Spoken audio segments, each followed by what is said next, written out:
Next up in my series of wine basics, if you will, I guess, I hope you're finding these helpful, is the idea of sugar or sweetness in wine.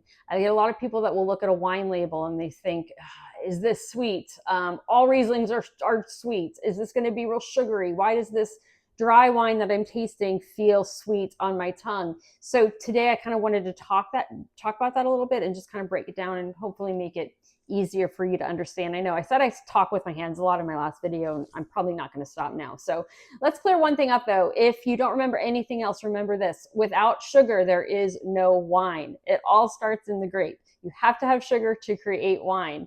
So what happens is, as grapes are on the vine, the longer they stay on the vine, the more natural sugar they will accumulate. And so that's why a late harvest wine is typically going to be sweeter, because it's got a lot more sugar in it. And so during fermentation, there's a sugar fungus called Saccharomyces yeast. It's a yeast that will eat the sugar and turn it into alcohol. Just as a side geeky note, yeast actually prefers glucose sugar. So most residual sugar is actually fructose. At least it's natural, not like, high fructose corn syrup or whatever. But this fructose will taste twice as sweet to us, to our palate, as glucose. So even a dry wine usually isn't 100% sugar-free. It typically will have about 2 grams of residual sugar, somewhere between like 1 to 3 grams of residual sugar per glass. So how would you understand what you're drinking if you were just looking at the label of a wine? There's Moscatos, there's Napa Cabs, there's Brut Champagne.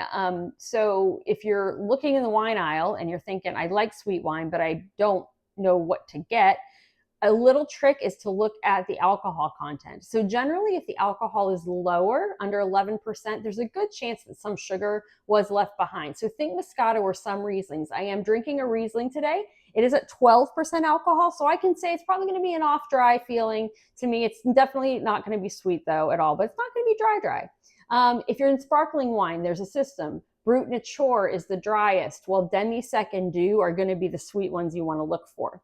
Sauvignon Blancs, Pinot Noirs are usually dry. A Gewürztraminer often might be a little sweeter. Even if it's a dry one, it could feel sweeter because of the floral notes. And when you swirl the legs in your glass, we've talked about this before, doesn't indicate anything about the quality of the wine, but some of the viscosity is left over from some glycerin that could be left, and that can add some sweetness and viscosity. So when you are sipping wine,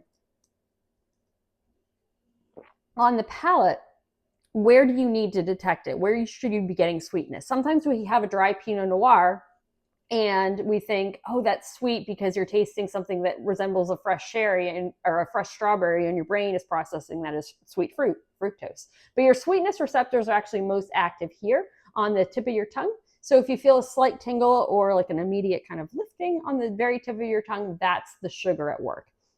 Sweetness will also make a wine feel a little heavier, almost like the difference between water and whole milk that I talked about in my Body 101 video.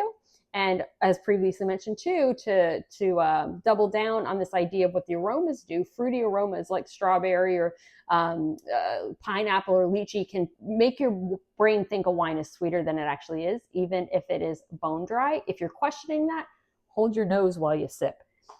So also know that acidity, like lemons, high acid wines can mask sugar. And so you could have a Riesling that has as much sugar as a soda, but it's going to taste much more refreshing because it has a nice high acidity to balance it out.